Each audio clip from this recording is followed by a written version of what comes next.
Morning madam. నా పేరు morning. Venkataramana, impact news చూస్తున్నా మేడం. హ్మ్.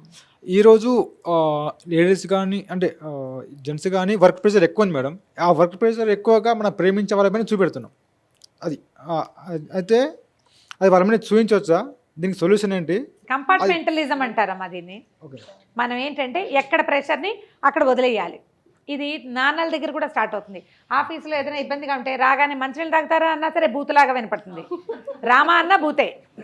వాళ్ళ దగ్గర మొదలైతే పిల్లలు చిన్నప్పుడు అదంతా చూస్తారు.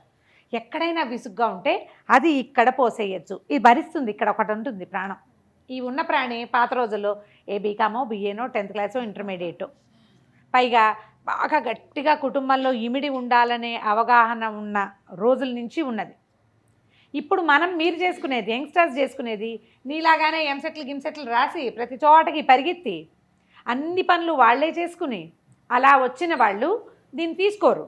ఆడకైనా మగకైనా కంపార్ట్మెంటలిజం అనేది చాలా అవసరం. ఎక్కడ ప్రెషర్ని అక్కడ ఉంచుకోవాలి. స్ట్రెస్ ఎక్కువ, ఆఫీస్లో స్ట్రెస్, డ్రైవింగ్లో స్ట్రెస్, బజార్లో స్ట్రెస్, మనమే సహజంగానే స్ట్రెస్ అవుట్ అయిపోయే తీరు. వీటిని మేనేజ్ చేయాలంటే మీరు ఏం చేయాలి? కొంచెం హెల్తీ లివింగ్ స్టైల్, లైఫ్ స్టైల్ని అలవర్చుకోవాలి. ఇప్పుడు సమాజంలో చాలామంది పిల్లలు యోగా చేస్తున్నారు. నాకు తెలిసి నా క్లాస్మేట్స్లో యోగా చేసే వాళ్ళే లేరు. చాలామంది ఈషాకి వెళ్తారు, చాలామంది ఆర్ట్ ఆఫ్ లివింగ్కి వెళ్తారు. చాలామంది స్ట్రెస్ని దాన్ని తగ్గించుకోవడం కోసం వాడికే తెలుసు, ఇప్పుడున్న కిడ్స్కి తెలుసు మనం స్ట్రెస్ అవుతున్నాము అని. అది మనకే మంచిది కాదు అని అర్థమవుతుంది. యోగా ప్రాక్టీస్ చేస్తే స్ట్రెస్ తగ్గుతుంది. స్ట్రెస్ ఎక్కడ పుడుతుంది? మనం చేయలేకపోతేనా, ఒకటి ఏదైనా పని చేయలేకపోతున్నామా, టార్గెట్స్ రీచ్ అవ్వలేకపోతున్నామా, ఎక్కడైనా మనం వెనకబడి ఉన్నామా అనేది ఒక్కసారి స్క్రూటిని మనని మనం చేసుకుంటే స్ట్రెస్ని తగ్గించగలుగుతాం. మనం స్ట్రెస్ తీసుకోలేక ఇంట్లో వాళ్ళ మీదో పక్క వాళ్ళ మీదో పోసేస్తే వాళ్ళకి మనకి రిలేషన్ పోవడంతో పాటుగా వాళ్ళు తిరగబడ్డారనుకోండి, మన స్ట్రెస్ ఇంకా పెరుగుతుంది. అందుకనే కదా ఇప్పుడు మనకి థైరాయిడ్స్ ఎక్కువ. ఊరంతా థైరాయిడే, ప్రతి వాళ్ళకి థైరాయిడే. తర్వాత డయాబెటీస్ ఎక్కువే. ఈ రెండిటితో పాటు ఒక హిడెన్ ఇదేంటంటే స్పాండిలైటిస్. అందరికీ స్పాండిలైటిసే. స్పాండిలైటిస్ అంటే ఊరికే మెడ నొప్పే కాదు, వెచ్చగా వస్తుంది. దానివల్ల కళ్ళు తిరుగుతాయి. రోడ్డు మీద అరుచుని కళ్ళు తిరిగి పడిపోతాం. మనం జనరల్గా మనకేం తెలుసు? కళ్ళు తిరగంగానే బీపీ అనుకుంటాం. వీడు నిన్ను నరిచాడు, వీడికి బీపీ వచ్చింది. కాదు, స్పాండిలైటిస్ వల్ల కూడా జరుగుతుంది. ఇలా జబ్బు మోసుకుంటూ తిరగకూడదు. జబ్బులు మోయకూడదు అంటే స్ట్రెస్ అని మోయకూడదు. స్ట్రెస్ తగ్గించుకోవటం ఎలా అనేది ఇప్పుడు మనకి చాలా అవకాశాలు ఉన్నాయి. 30 దాటిన ప్రతి యంగ్స్టర్ దీన్ని స్ట్రెస్ మేనేజ్మెంట్కి ఓ కోర్స్ చేయటము, ఓ నేర్చుకోవటము, ఫ్రీ క్లాసెస్ కూడా విరివిగా దొరుకుతున్నాయి. ఎక్కడైనా జాయిన్ అవ్వటం, అక్కడ ఉన్న వ్యక్తి పూజలు, అక్కడ గురుగారు కనిపిస్తే ఆయనకి పూజ చేసి ఆయన వెనకాల తిరగకుండా మనం దేనికోసం వెళ్ళామో అది మాత్రం పూర్తి చేసుకుంటే బాగుంటుంది. Thank you madam. Right, next question. Yes అమ్మా. సార్ అన్నట్లు కోపం వస్తే ఇంట్లో ఉన్న భార్య పైన పిల్లల పైన చెయ్యొచ్చా, ఆ కోపాన్ని వదలొచ్చా అని అడుగుతున్నారు. కోపమే కాదు, మేల్ కానీ ఫీమేల్ కానీ, భార్య కానీ భర్త కానీ ఈ రోజులలో ఎలా అయిపోయింది అని అంటే, నేను చూసే కేసెస్లో అది కోపం కావచ్చు, అనుమానాలు కావచ్చు, అసూయ కావచ్చు, ఈగో కావచ్చు, ఎవ్రీథింగ్ మనకు పక్కన ఎవరున్నారో పౌజ్ మీదకి వెళ్తుంది. ఇంకా ఏమంటే ఈ రోజులలో పిల్లలపైకి కూడా వెళ్తుంది. ఇదివరకు కూడా వెళ్ళేదమ్మా, ఈ రోజే కాదు. పిల్లల మీద ప్రతాపం చూపించే తండ్రులు నా ఏజ్ వాళ్ళకి కూడా తెలుసు. ఎవరు లోకం ఉంటారో వాళ్ళ దగ్గర వాళ్ళ మీదకి వెళ్తారు, అంతే కదా. మరీ ఎక్కువ అవుతూనే ఉంటుంది కదా, అది డివోర్స్ వరకు వెళ్ళిపోతుంది. కానీ ఇక్కడ కరెక్ట్ ఉన్న వాళ్ళకి ఇష్టం ఉండదు డివోర్స్. కానీ ఇక్కడ ఎవరు సరి చేసుకోవాలి అనేది కూడా ఈగోనే. ఇక్కడ నేను కరెక్ట్ లేను, నేనే అరుస్తున్నా, నేనే తిడుతున్నా, నేనే అనుమానిస్తున్నా, ఎవ్రీథింగ్ నేనే, కానీ నువ్వు సరి చేసుకోవాలని ఏలెత్తి చూపిస్తారు మనకి. అటువంటప్పుడు ఆ భార్య కానీ ఆ భర్త కానీ ఒక్కరికి అనట్లేదు నేను, వీళ్ళైనా బాగుంటారు, వాళ్ళైనా బాగుంటారు, వీళ్ళకైనా ఈగో ఉంటుంది, వాళ్ళకైనా ఈగో ఉంటుంది. అలాంటి సిచ్యువేషన్లో ఆ పర్సన్ ఎలా దాన్ని అధిగమించాలి? ఎందుకంటే అట్లీస్ట్ పిల్లల గురించి అయినా కూడా ఉండాలి కదా. థర్డ్ పార్టీ, మనం మొదట చెప్పిందే థర్డ్ పార్టీ, అవతల పేరెంట్స్ యువతల పేరెంట్స్ ఒకటి, లేదా పబ్లిక్ కౌన్సిలర్. ఎవరైనా కౌన్సిలర్ని చూసుకోవాల్సిందేనమ్మా. ఇప్పుడు నా ఈగో వల్ల నేను అరుస్తున్నాను, నా భార్యను సరి చేసుకోమంటున్నాను, ఇలా ఒక ఆయన ఉంది, ఆ అమ్మాయి సరి అవ్వటం లేదు అనైనా కౌన్సిలర్ దగ్గరికి వెళ్ళాలి, లేదా ఆడవాళ్ళైనా వెళ్ళాలి. దీంట్లో ఏంటంటే రెండో వాళ్ళు రారు సాధారణంగా. ఎలా అంటే ఇదివరకు ఒక 20 ఏళ్ల క్రితం అనుకుందాం, 20-30 ఏళ్ల క్రితం పిల్లలు పుట్టకపోతే ఆడపిల్లల్ని టెస్ట్ చేయించేవాళ్ళు. మగవాళ్ళు టెస్ట్కి రాని వాళ్ళే 99% ఉండేవాళ్ళు. వాడి తల్లి కూడా ఒప్పుకోదు, మా అబ్బాయి బ్రహ్మాండం, వాడు హీరో, పురుష సింహం, నువ్వే చేయించుకోవాలి, ఏదైనా లోపం ఉంటే నేను వదిలేసి మేము ఇంకో పెళ్లి చేస్తామని వాళ్ళు. ఒక 20-25 ఏళ్ళ నుంచి సమాజంలో ఈ మార్పు వచ్చింది. మగవాళ్ళే స్వచ్ఛందంగా మాకు పిల్లలు కలగట్లేదు, నేను కూడా టెస్ట్ చేయించుకుంటాను వాట్ ఈజ్ వాట్ అని తెలుసుకోవడానికి. ఇప్పుడు కౌన్సిలర్ దగ్గరికి వెళ్ళినప్పుడు మనము అసలు ఏం జరుగుతోంది అనేది ఒక క్లియర్ పిక్చర్ ఇస్తేనే, ఆడగాని మొగ్గాని దాచిపెట్టకూడదు.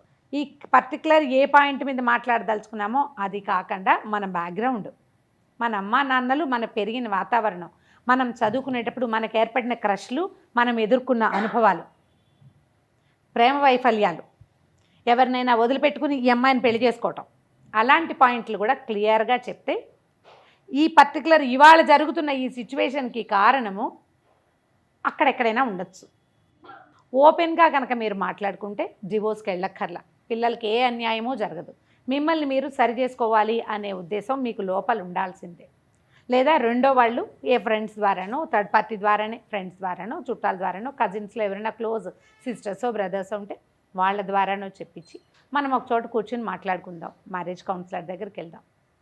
కొంతమందికి తమ తప్పని తెలుసు, కంట్రోల్ చేసుకోలేరు, చచ్చినా రామంటారు. ఎగ్జాక్ట్లీ వాళ్ళకి తెలుసు గ్యారంటీగా ఇది నాదే తప్పు, ఇది నాదే తప్పు, నేనే ఈ మీద దౌష్ట్యం చేస్తున్నా, లేదా నేనే ఇతన్ని అనవసరంగా అంటున్నానని ఆడవాళ్ళకు కూడా తెలుసు. కానీ ఏ పాయింట్ మీద ట్రిగర్ అవుతున్నారో దాన్ని రివీల్ చేయడానికి ఇష్టపడరు. మూడో మనిషి దగ్గర చెప్పడానికి ఇష్టం ఉండదు. సతాయించే పర్సన్ నేను పట్టిన కుందేలకు 3 కాళ్ళు అనేలాగా ఉంటారు. నేను కౌన్సిలింగ్ కి నేను కరెక్ట్ ఉన్నా, నేను ఎందుకు రావాలి అన్నప్పుడు అవతల పర్సన్ కరెక్ట్ ఉన్న వాళ్ళకి ఇబ్బంది కదా, పిల్లలకి ఇబ్బంది కదా. అటువంటిప్పుడు ఎలా ఇంతే. ఇక మరి థర్డ్ పార్టీని ఎవరైనా ఇన్వాల్వ్ చేయాల్సింది. దీనికి రెండో దారి లేదమ్మా. మూడో మనిషిని ఇన్వాల్వ్ చేయించి చెప్పించాలి, నువ్వు కౌన్సిలర్ దగ్గరికి వెళ్ళు, ఎవరితోటైనా మాట్లాడుకోండి, ఇట్లా రోజు కొట్టుకోవద్దు. లేదా ఒక డాక్టర్ని పట్టుకోవచ్చు. ఇప్పుడు మనకు ఫ్యామిలీ డాక్టర్స్ ఉంటారు. ఇతనికి బీపీ ఉందనుకోండి, ఆ పోట్లాడే ఆయనకి బీపీ ఉంది, మీరు కౌన్సిలర్ దగ్గరికి వెళ్ళండి అని చెప్పాలి. మూడో మనిషిని ఆశ్రయించకుండా కుదరదు, ఇప్పుడు సాగదు. ఈ మూడో మనిషి ఇంకో మూడో మనిషి దగ్గరికి మనని పంపిస్తారు. మనకు అవకాశాలు ఉన్నాయి కదమ్మా.